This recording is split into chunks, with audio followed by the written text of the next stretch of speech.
तो अगर इनका ऐसा बोलना है कि आई लव महादेव बोलने वाला ही मेयर बनेगा मुंबई का, तो मैं तो संविधान का पालन करने वाला आदमी हूं। तो मैं तो यही बोलूंगा ना कि अगर वो बन सकता है तो आई लव मोहम्मद सल्लल्लाहु अलैहि वसल्लम बोलने वाला क्यों नहीं बन सकता?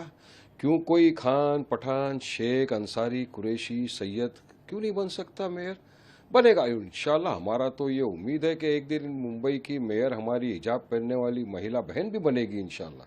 बन सकते थे कि पहले भी मुसलमान लोग बने।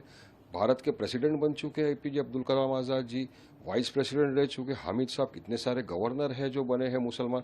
मगर ये बोलना कि नहीं ये बोलने वाला ही बनेगा, ये बिल्कुल असंवैधानिक है। ऐसा नहीं है, जनता जनार्दन है। पब्लिक जिसको मोहब्बत से नवाजेगी, वोटों से नवाजेगी, वो जीतेगा और इंशाल्लाह मेयर बनेगा।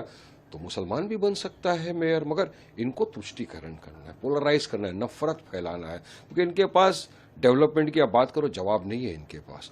आप इनको बढ़ती हुई महंगाई की बात करो जवाब नहीं है। मुंबई में जो बढ़ता हुआ पोल्यूशन है जिसके लिए मुंबई की उच्च न्यायालय ने इनको फटकार लगाई, उसके लिए क्या इनके पास है? कोई जवाब नहीं है।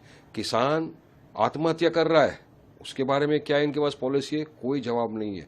बारिश आती है, देखिए जो इलेक्शन होता है ना, ये सिविक इश्यूज के ऊपर है, कॉरपोरेशन का।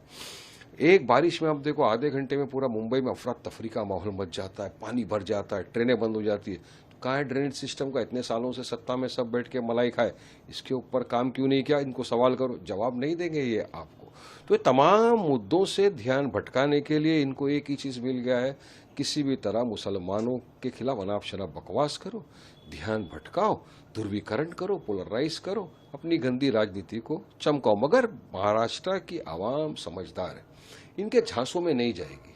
वो चाहती है कि उसको वोट दे जो डेवलपमेंट की काम करे, जो उसके साथ कांधे से कांधा मिलाकर इशू पे खड़ा रहे, उनके हक इंसाफ के लिए लड़े। और वैसी महाराष्ट्र की आवाम को एक पार्टी दिख रही है, मजलिस इत्तेहादुल मुस्लिमीन।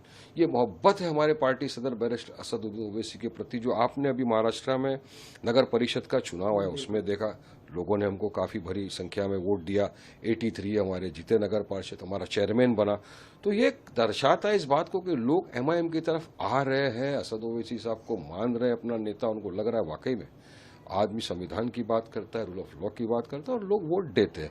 और यकीन मानना, ये चुनाव में भी जो महाराष्ट्र के अंदर विभिन्न जगहों पर हम लड़ रहे हैं, इंशाल्लाह मुझे यकीन है कि पूरी महाराष्ट्र की आवाम जहाँ जहाँ हमारे उम्मीदवार खड़े हैं उनको वोटों से, मोहब्बतों से, दुआओं से नवाजेगी। एमआईएम के नेता वारिस पठान ने कहा, मुंबई मेयर की सीट को लेकर कहा है कि हम चाहते हैं कि हिजाब पहनने वाली बहन जो है वो मुंबई मेयर की सीट पर बैठे। ठीक है, चुनाव लड़िए, बहुमत प्राप्त कीजिए। मेयर बनने के लिए बहुमत होना जरूरी होता है, तो आप बहुमत लाइए, 110 सीट चुनकर आइए और चर्चा करिए। बात ऐसी है, ये मुंबई है, ये महाराष्ट्र की राजधानी है, और हम हमेशा चाहेंगे कि यहाँ का मेयर मराठी भाषिक हो, और उस मराठी भाषिक मेयर को वारिस पठान अगर मुंबईकर है तो समर्थन देना चाहिए। सर, उन्नाव